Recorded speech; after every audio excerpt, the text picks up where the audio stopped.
Audit Lecture cette semaine et comme promis je vais vous présenter 3 livres que j'ai lus en ce début d'année. Donc sans plus tarder je commence par vous présenter le seul audiobook de cette vidéo, donc Alien, la mer des désolations.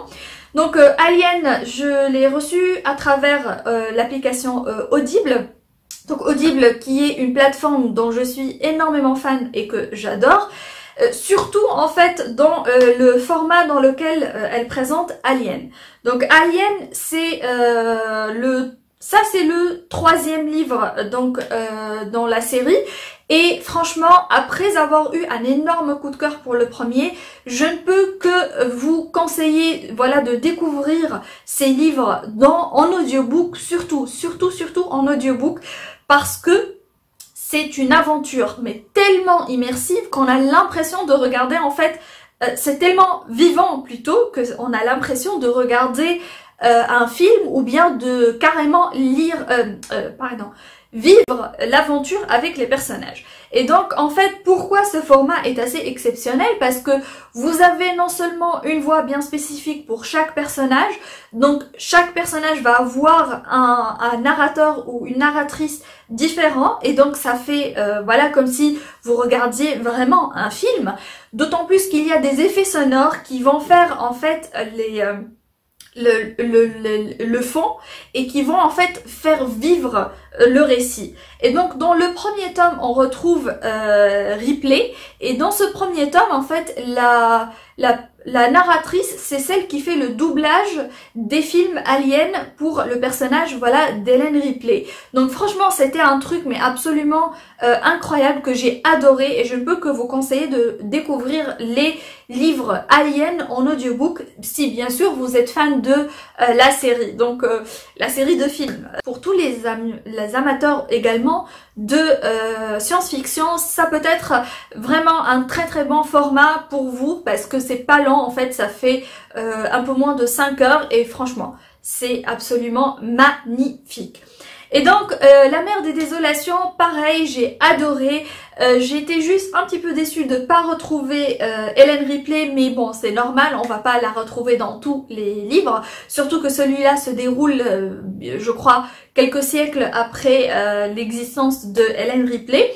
Donc j'ai adoré ce 3e tome qui a été vraiment une très bonne lecture. Et le cadre avec cette sur cette planète que ils vont essayer de découvrir et où ils vont trouver les xénomorphes, et ça m'a rappelé en fait le premier ou le 2e Alien, je me souviens plus exactement, et voilà, franchement Alien en audiobook, je ne peux que vous conseiller les yeux fermés. Voilà, c'est tout ce que je peux vous dire. Ça en vaut la peine, c'est court, c'est rapide, donc vous allez prendre votre pied avec, et voilà. Ensuite, je vais vous parler de un livre de science-fiction que j'ai lu dans le cadre du challenge du mois de mars. Et donc au mois de mars, c'était de lire un livre de science-fiction où il y a l'élément donc alien ou extraterrestre. Donc Alien, je l'ai écouté en fait au mois de janvier. Mais pour celui-là, c'était j'ai choisi en fait de lire le tome 1 de cette série-là. Donc je ne l'ai pas en version physique, donc je l'ai acheté en e-book. Je vous mets la couverture ici. Donc c'est Invasion, le tome 1 de la langue track de D. Nolan Clark, donc aux éditions Brajlon. Donc étant partenaire des éditions Brajlon cette année, j'ai vu ce livre donc dans le catalogue et je l'ai demandé parce que l'histoire m'intriguait énormément et que j'ai vu énormément de reviews positives par rapport à cette série, donc je voulais la découvrir. Et donc ils m'ont envoyé en fait le tome 2 parce que c'est celui qui est sorti cette année, mais du coup je devais bien sûr lire le tome 1 avant de lire celui-là. Donc j'ai profité du challenge du mois de mars pour le sortir.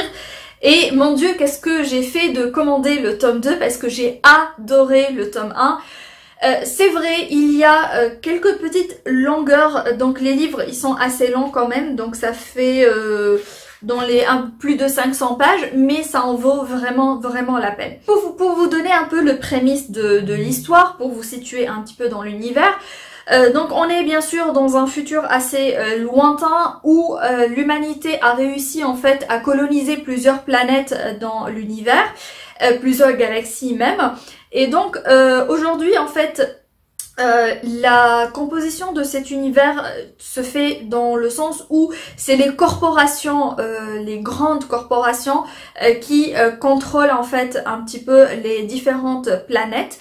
Et il y a la Navy de la Terre qui est devenue en fait qui sont devenus en fait ceux qui préservent l'équilibre entre les différentes corporations pour qu'il n'y ait pas une qui soit plus dominante que l'autre. Et donc on va suivre en fait un pilote de la Navy qui est retraité en fait, c'est un ancien commandant et commandant ou général, je me souviens plus. Et donc on va le suivre dans ses aventures. Il va se retrouver par un concours de circonstances dans une station spatiale qui se trouve pas loin d'une planète en bordure de l'espace qui a été colonisé par les humains. Et donc, en étant présent sur cette station spatiale, il va faire la rencontre de deux femmes qui sont venues en fait demander l'aide de la Navy pour sauver leur planète Niraya.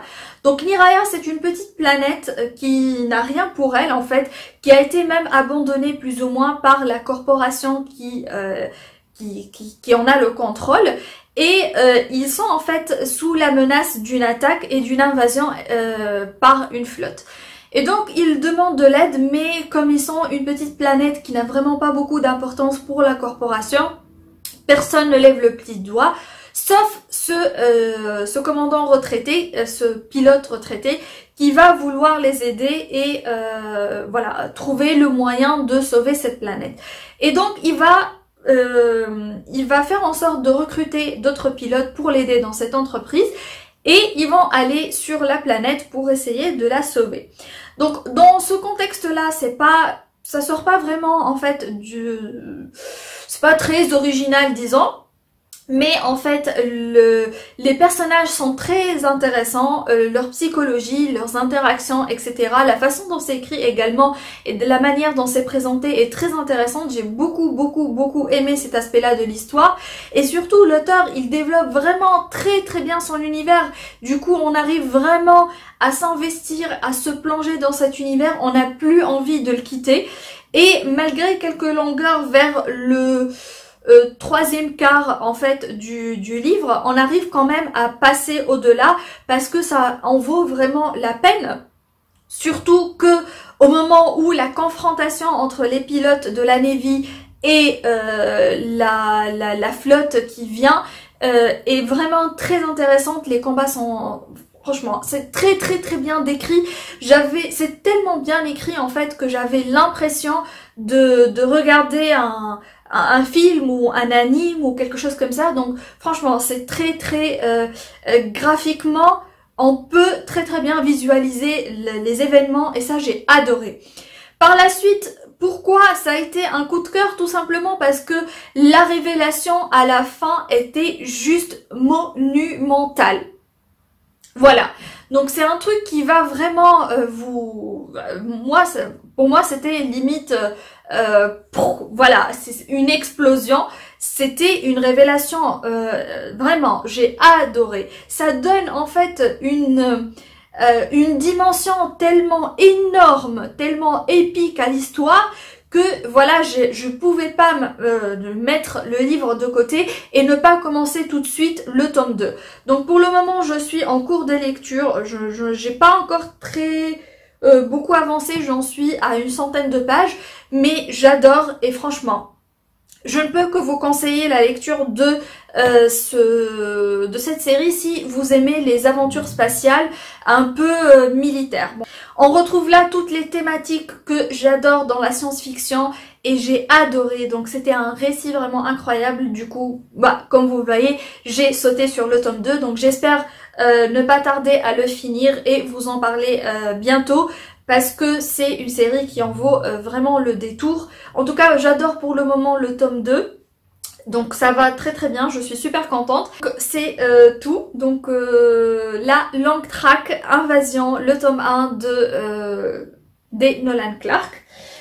Par la suite, je vais vous parler de la déception en fait de cette année. Donc c'est Le Dahlia Noir de James Ellroy. C'est malheureux, franchement c'est malheureux parce que j'avais tellement mais tellement envie d'aimer ce livre et la déception n'en a été que plus grande. J'avais lu Extorsion que j'ai adoré et j'étais partie voilà avec beaucoup d'enthousiasme dans ma lecture du Dahlia Noir, surtout que j'avais regardé le film à sa sortie que j'avais beaucoup aimé. Mais voilà, donc malheureusement ça ne l'a pas fait du tout en fait. Donc on est en 1947 avec un événement qui a vraiment eu lieu. Donc on va découvrir le corps mutilé de Betty Short, donc surnommé le Dahlia Noir. Et on va suivre tout ce battage médiatique, toute cette énormité qui a eu lieu autour de l'enquête, autour de la médiatisation par rapport à cette enquête, etc. qui a eu lieu tout au long de l'enquête. On suit principalement un des inspecteurs qui va enquêter sur le meurtre de Betty Short. Mon souci c'est que comment dire, j'ai beaucoup de soucis avec ce livre. Tout d'abord, j'ai un problème avec la traduction parce que pour moi, le jargon limite genre équivalent du verlan de cette époque-là aux États-Unis, traduit en français, ça l'a pas fait du tout. Ensuite, le fait que l'histoire met énormément de temps à démarrer avec voilà une tangente mais absolument trop longue par rapport à la découverte de deux personnages qui sont les deux inspecteurs, donc comment ils s'appellent déjà, j'ai oublié même leur nom. Par la suite, quand on découvre le corps mutilé de Betty Short, le Dahlia Noir, je pensais que ça allait en fait démarrer et être beaucoup plus en fait, comment dire, il y aurait plus d'action, qu'il se passerait plus de choses, etc. Mais en fait, non, parce que à part la partie juste après la découverte du corps, ça retombe en fait assez rapidement.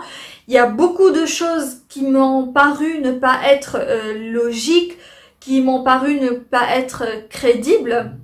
Il y a beaucoup d'invraisemblances, beaucoup de facilités utilisées par l'auteur, donc des raccourcis ou des trucs vraiment invraisemblables qui m'ont paru, mais ça sautait aux yeux quoi, c'était des... je m'attendais pas du tout à ce que ce soit comme ça avec James Ellroy. J'avais l'impression que, voilà, ok, je m'attendais à ce que ce soit un polar avec beaucoup l'élément, voilà, on suit vraiment l'enquête du début à la fin, mais je pensais qu'il y aurait vraiment un truc vraiment bien étudié, bien ficelé, avec beaucoup de...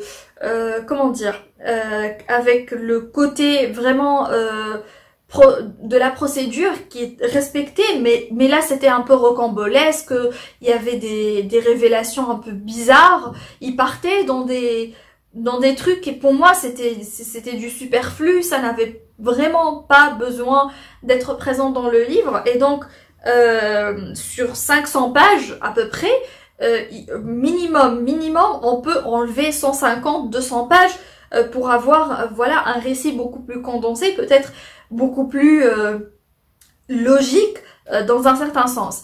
Et du coup, franchement, j'ai été énormément déçue, surtout que je m'attendais à aimer ce livre. Voilà, donc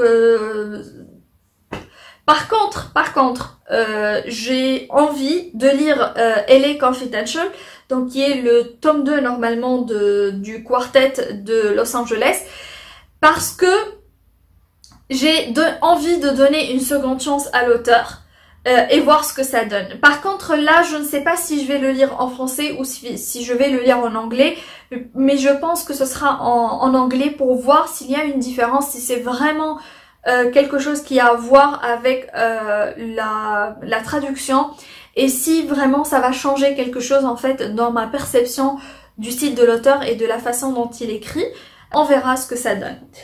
Du coup voilà, c'est tout pour les 3 livres que je vous ai présentés.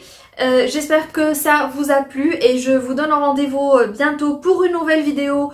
Je ne sais pas, ce sera un book haul ou un update lecture. Et pour continuer en fait à rattraper mon retard tout simplement. Et je vous dis à très bientôt pour une nouvelle vidéo. Bye bye!